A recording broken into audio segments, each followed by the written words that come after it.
Hello everybody and welcome back to another video. So in this video I'm going to be showing you what is in the latest PTFS update, and then after that I'm going to give you an update on my channel, where I am and what I have been up to since the last video. So yeah, stick around if you would like to see that, but first let's get into this update.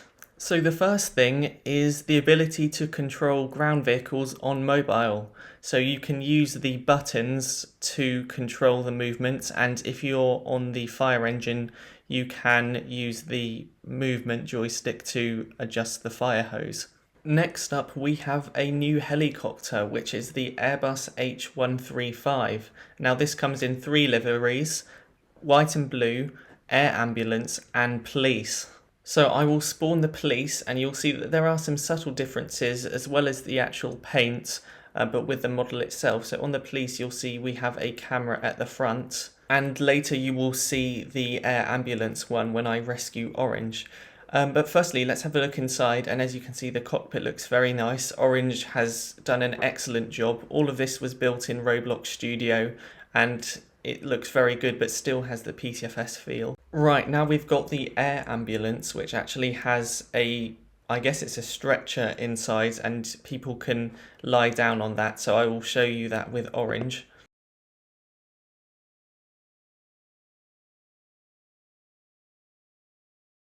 Right, so he's down here, and as you can see he is clearly in distress. He's looking extremely unhappy, so we need to just rescue him.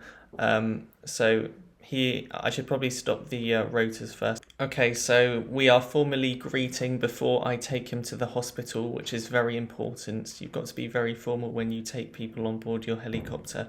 So he's just going to get on board now, and as you can see, he is actually lying down in the helicopter. The next change is that pushback speed has been increased to a maximum of 10. So before it was 5, but now it just allows you to push back a little faster. And as far as I remember, in older versions of PTFS you could go a bit faster than 5, so I think it is actually a lot better like this. Another thing is when you are in an ATC tower, you will get a chat tag with the airport code that you're in. For example, Rockford is IFRD. The next change is that if there is a co-pilot in a plane, it will no longer despawn. Before, the pilot had to be in the plane to stop it from automatically despawning after 2 minutes, but now either one of them can stop it from despawning. And also, when a co-pilot gets in, if there's not already a pilot in the pilot seat, it will automatically give them full control, so the entire flight could be done from the co-pilot seat. And the final thing, apart from bug fixes, is that wind affects you slightly less, and mainly at low speeds. So I know a lot of people found it quite difficult doing crosswind takeoffs and landings, so this makes the wind a bit weaker, and also it doesn't affect you as much at lower speeds. This just makes the flying experience with winds just that bit easier and probably a bit more enjoyable. Right, so now on to what I have been up to. Well, as you probably saw in the PTFS Mobile video, I was playing PTFS Mobile in unique locations, and one of them was RAF Bryce Norton on board a C-17. My friend Matt hosted a charity barbecue with 99 Squadron at RAF Bryce, and we got to go on board a C-17. It was really fun. Fairly good barbecue as well, I must admit. I also went to Riat and met up with Orange and one Patronomo, which was really good fun. As you can see in this clip, this is the Italian display team. I won't attempt to pronounce their name. I didn't take a whole lot of video, but I really just enjoyed it, and I think it was a really nice experience. It was also extremely hot. I went to Duxford with Patronomo, and we got to watch the Concorde's nose droop from inside and outside the cockpit, and also watch the air show.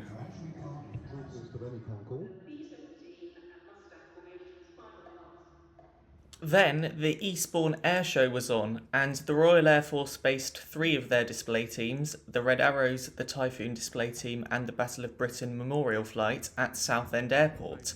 And you know what's at Southend Airport? It's the Avro Vulcan XL426. The Vulcan was towed by the Lancaster and by the Typhoons so that we could get some excellent photos of them. And what I'll do now is just let the clips roll so you can hear and experience everything for yourself.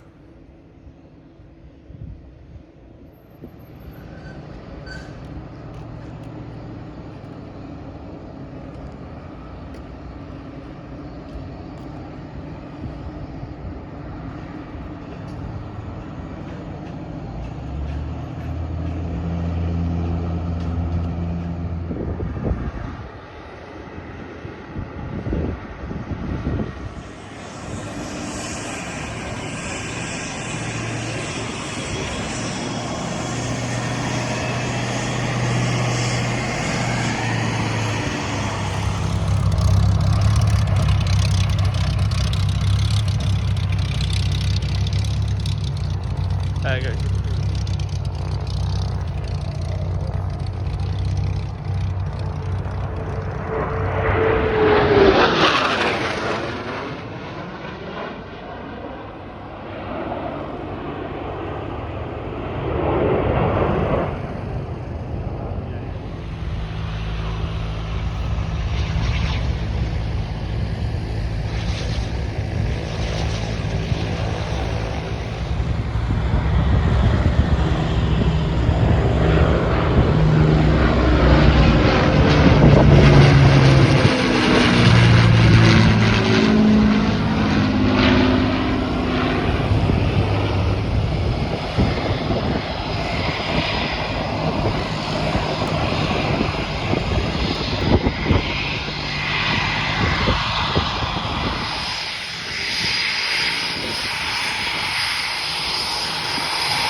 Not even a... Perfect.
Then it was the Avro Vulcan XL426 60th anniversary fast taxi, for which I was only on single camera duty for, so I'll show you some of the shots that I got from that. We also had John Falk on board, who's the son of Roly Falk, the Vulcan test pilot.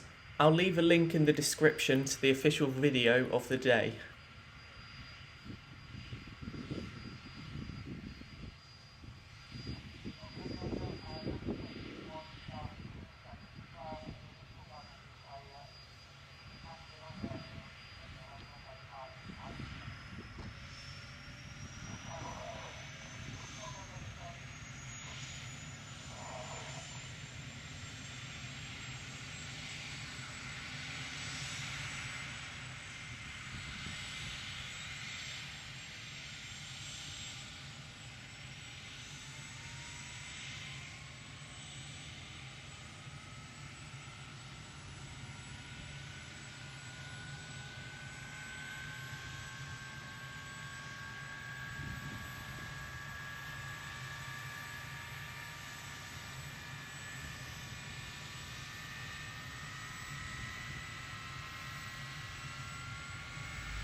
I got a private pilot's license, and this video is my first flight that I did with a passenger who was my dad, and we just flew around the area. So I will show you some clips of us flying around.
Finally, where I am now. While I'm explaining this, I'll leave you with a slideshow of some of the pictures that I took at Southend.